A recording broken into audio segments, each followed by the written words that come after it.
Yeehaw! The KGC Show with Cowboy Caden. The KGC Show with Cowboy Caden. Everybody know, ohs. Everybody know, ohs. The KGC Show. Hello, everybody. Welcome back to the KGC show. And today I am joined by two great guests, our first ever double guest. Uh, well, I think not a double guest, but well, yes, from start to beginning. But today we are joined by the incomparable. That's a huge word for me to say, and I'm glad I got it out. The incredibly talented Kate Stanton, and one of the members, if not the lead singer, from 12 Below. So welcome, guys. Kate Stanton. Welcome, everybody. How you guys doing? Thanks so much for having us. Great. Doing well. I'm well. How are you, Caden? We're doing great. Kate, good to have you back on. And Toby, it's good to have you on for the first time, buddy. Thank you. Thank you for having me. So you have this new song coming out called Snake, or that just released called Snake. Can you talk to us? Who wants to kick us off on how did this song come to be about? Oh, well, Toby, do you want to go since you... Yeah, so I can get started and then please chime in. That's good. So this goes back probably almost a year, I think, when we had already started to do some music together, different styles sometimes, or mostly Kate's composition that I was arranging. And at some point we said, well, let's try something different, sound-wise and from a whole arrangement. And so I just started to record a few things as a backing track. And then I just send it over to Kate and say, see if you can make something out of that. If not, no problem. But and then she sent me back pretty much already the takes that we did, I think. And then we let it lie for a while because we had so many other things. And we just pulled it out of the drawer again like a month ago or so. Yeah. Yeah, as soon as I heard it, I was I loved it. So it didn't take long for us to go back and forth with the lyric and the vocal melody because it was very inspiring and I thought it was different than what we had been working on. So when you guys are sitting down to write a project, and trust me, when I heard it, I fell in love. You know, it's a magical song. And when you were writing it, did you feel it was a magical song, or was it just one of those ones that you were writing kind of a new approach to things? So I think I felt it when I heard the vocal tracks. Because I really, as I said, I just put the backing track together and I started with a kind of an unusual time signature and kind of have some polyrhythm going on there, just to try it out, right? So, but that gives it, I think, this strange atmosphere in the beginning, and then when the chorus comes in, it's kind of full throttle with like two guitars and distorted synth on it. But that was just kind of the basic. And I thought we really had something when I heard the vocal tracks, and we did. We as I said, I don't think we re-recorded them. I think we just took what Kate had sent me in the demo, and I just mixed it down. Yeah, that's my memory as well, as we because we both agreed on the vibe and the lyric, and music was inspiring, and I think it just kind of a little bit of back and forth, and then you mixed and mastered and everything. So when two genius heads come together like the two of you, how many songs could you guys sit down and write if given the time? Oh wow, yeah. Never Kate, stop. why don't you start? I was gonna say, if that was where my energy was all going, I would never stop. I think it feeds off each other, and I mean, I'm at a season right now where I'm writing a lot of things and journaling a lot so I can go back later when I feel like I have more energy and time to do so. But I feel like it's so easy to write with you, Toby. It's so fun and rewarding and just I think we both like the same. Again, I'm going to use the word vibe because I don't know what else to say because very like genres all over the board, many different inspirations. But something I've noticed with our tracks is the atmosphere and the emotion. And we both like lyrics that mean something too. And that means a lot to me personally. So, Yeah. Well, as for me, I have the luxury that I can be very flexible in how I spend my time. So there can be whole weeks when I almost do music, right? So I have, thankfully now, kind of the capacity to do quite a lot and experiment with new ideas and so on. So far we have not run out of any. So, yeah. if anything, we have too many. Yeah, I agree. I like the word he used, experiment, because that's what it feels like. It's just like experimenting with music and ideas. And I think feeding off each other, bouncing ideas, gets the energy going, things like that. Well, that's what music is it's one big experiment, and you're constantly trying to, work on it and to kind of see how it flows. You never stop working on that music. And what is it like? What was it when you guys first got together and started writing all these wonderful songs together? Did you guys know that you guys had something from the first meeting? Or was it not until your first song that you wrote that said, "Oh man, we got something here"? Yeah, so I mean, we can go back maybe, Kate, to how we even got together, right? Yeah. On this, because it started, if I remember correctly, but please chime in, that somehow over Twitter we got connected, and I think you shared something, a demo. I think it was even a live recording on YouTube, but you shared it on Twitter, now X, obviously. And that was about, when was it? Two years ago, maybe around that time. Yeah. And I didn't know you. Somehow we just got connected because we're both posting about music. And I just heard this demo, which was mostly, I think, was piano, Kate singing, Kate's composition. It was pretty done already. And it just grabbed me. And I thought, this is something I would really like to get my hands on, to see if I can polish it up and really hone the kind of what I heard in the demo, right? So in my mind, I heard how it could sound. I wanted to put a fretless bass on it, and my brother, who's a musician as well, and he plays with 12 below once in a while.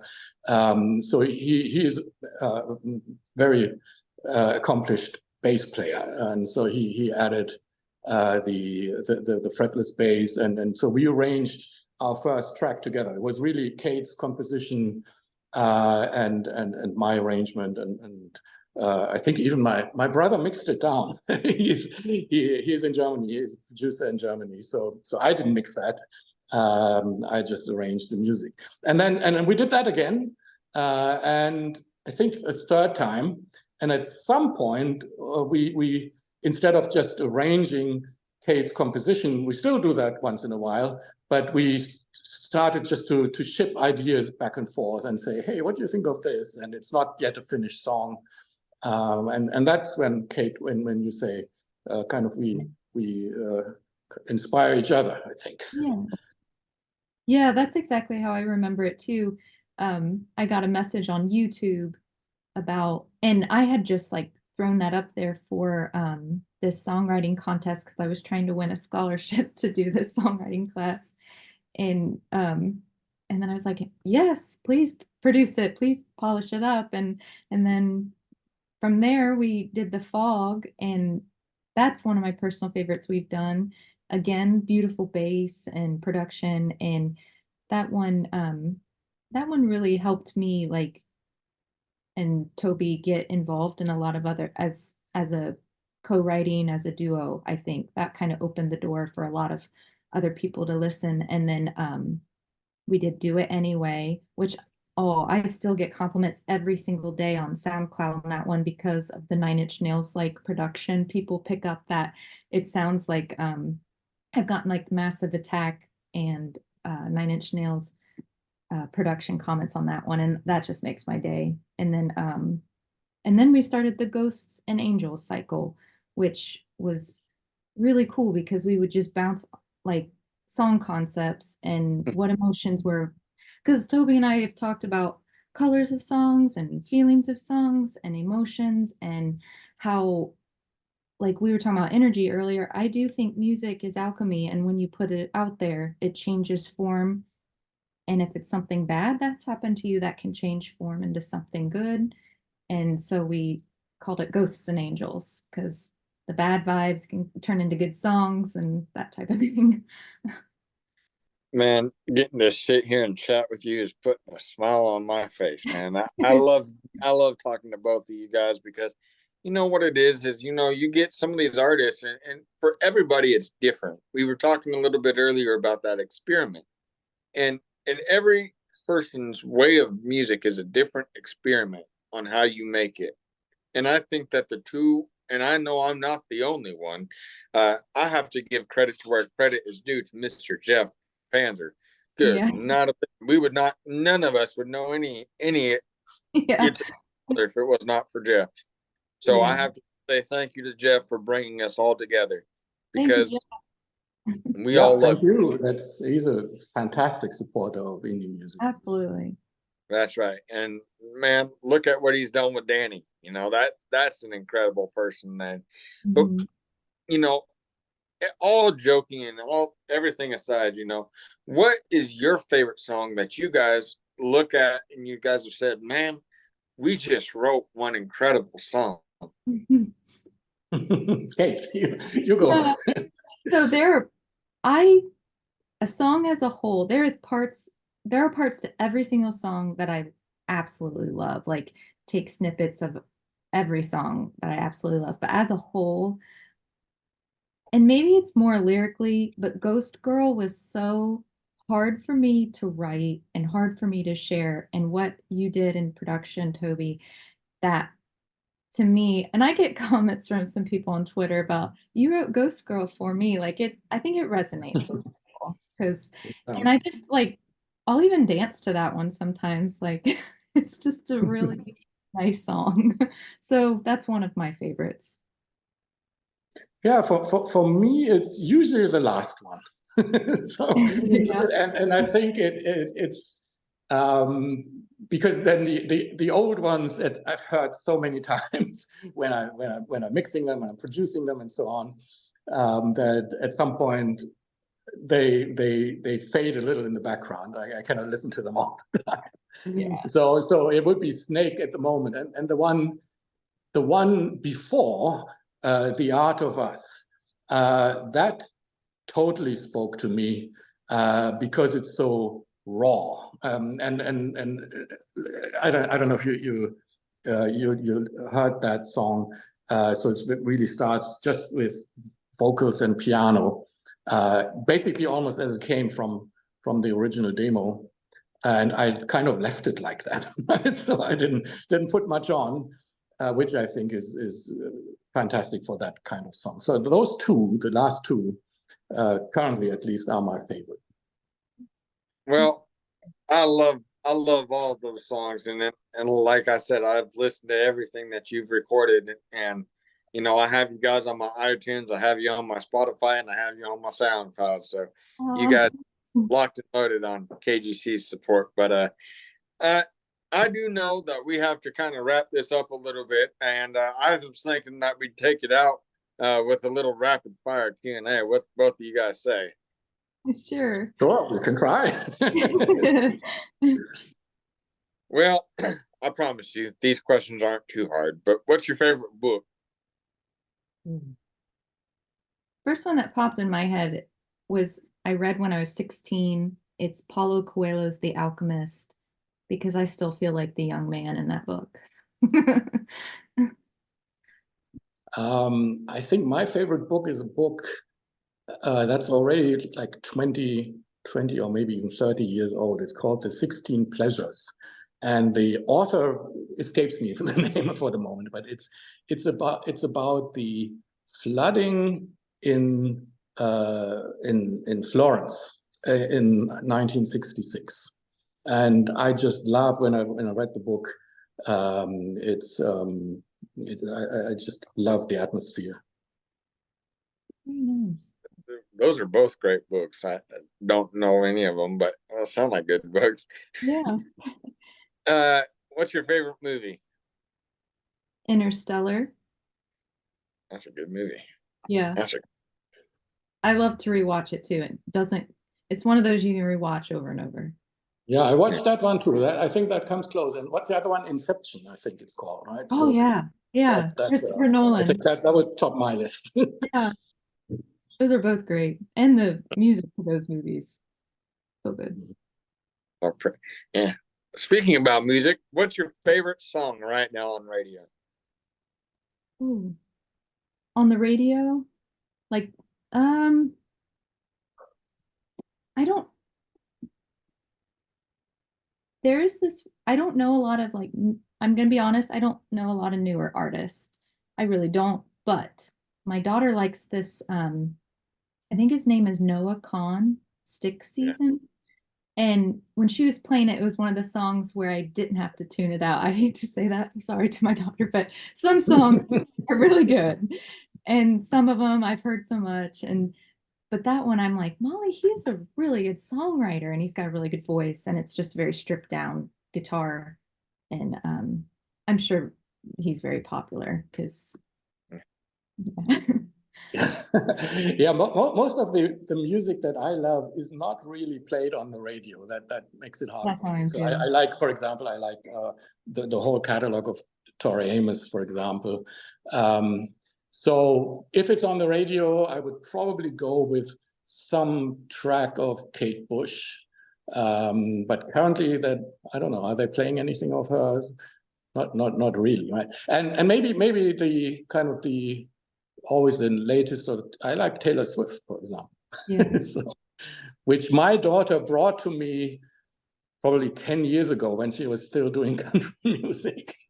And so my daughter was probably, what was she at the time? In terms of 13, 14, something like this. And Yeah. so she's just to Taylor Swift. And what I love about her is really just kind of how she goes from style to style easily, right? And still makes it her own. So Toby, I gotta ask this question. Are you a Swiftie? No, not really, not that. But I did see when Kansas City came to New York and played the Jets, and she was there. Oh, Oh, that's cool. how about those? Jeez, sorry, had to. And also, I know I say that, and I'm wearing a Tennessee Titans shirt. So, I was like, I'm Pittsburgh here, so hey, Pittsburgh just got Russell Wilson, so you guys got something to look forward to. yeah. And last two questions is: what do you guys want to be remembered by when you guys are dead and gone? Kate, what do you think? I want to leave something beautiful and make beautiful things out of sometimes not so beautiful moments and beautiful. I just want to leave some beauty. Yeah, that sounds great. And for me, I think it's to have done something that I love and not miss the chance, right? Because other things got in the way, which I'm doing now. So, I mean, at some point I had a different career, but now I can focus mostly on the music and really just the creativity of it. Well, you guys are an incredible duo. And the last question I got is, where can people keep up with you? I know that sometimes some of my viewers are some of your fans, and some of your fans are some of my viewers, and so we can kind of keep tabs everywhere. But just for the people that don't know you, where can people keep up with you? I mean, the music is on all platforms, right? So you can find it under Kate Stanton, or under 12 Below. It's in both our catalogs. And news is always, I think Twitter is probably best. Yeah, I agree. I'm not so active on Instagram, but and I don't have the other social media, but definitely X, and we have a nice, like, Toby's put together a nice website with little short links that we can send out all our songs and like the meaning behind them, and that's a really nice way. I put that in my link tree on my X bio so I can share that quickly with people who are interested. But we're on Spotify. I'd say Spotify, Apple Music. Well, make sure that you guys go pick up their new song called Snake. Yeah, I promise you, it's not a slimy snake. It's a great, real written song by Toby and Kate. And you guys are incredible. And thank you guys so much for joining me on the episode of KGC Show. So thank y'all so much for coming out with me. Thanks, Thank Kate. you. Thank you. And please, if you guys do not remember anything that I say from this interview, because my questions are a small fraction of it, please support this group, and support your local independent artists. As well as it's great talking with big celebrities, we all start from somewhere. And that's starting from somewhere, starting right here. We all talk with some of the best out of the best. And I'm talking to two of the best right here. Before we get out of here, I just want to let you guys know that Danny Stefanetti, call your local radio stations to request You Got Me Thinking of You. And make sure to go to William Lee Golden and thegoldens.com. Click on that tour. Make sure that you guys never miss a William Lee show, because he's William Lee Golden, the best that there is. You think I'm okay? You think my beard's mediocre? Go look at his. I don't know why I even have one. But I love you guys. And Kate, you're incredible. Toby, it was great to meet you, sir. And I can't wait to get you guys back on the show to do this again. All right. Thank you so much. We love you guys. Love one another. And remember, love's going to win here today. Thank you for watching this week's episode of the KGC Show. And we mentioned her name. So, Danny, can you do me a favor and just take us out? We thank you. We love you. We'll see you soon on the KGC Show. See you soon, everybody. Thank you so much. Yeehaw! The KGC Show with Cowboy Caden. The KGC Show with Cowboy Caden. Everybody know,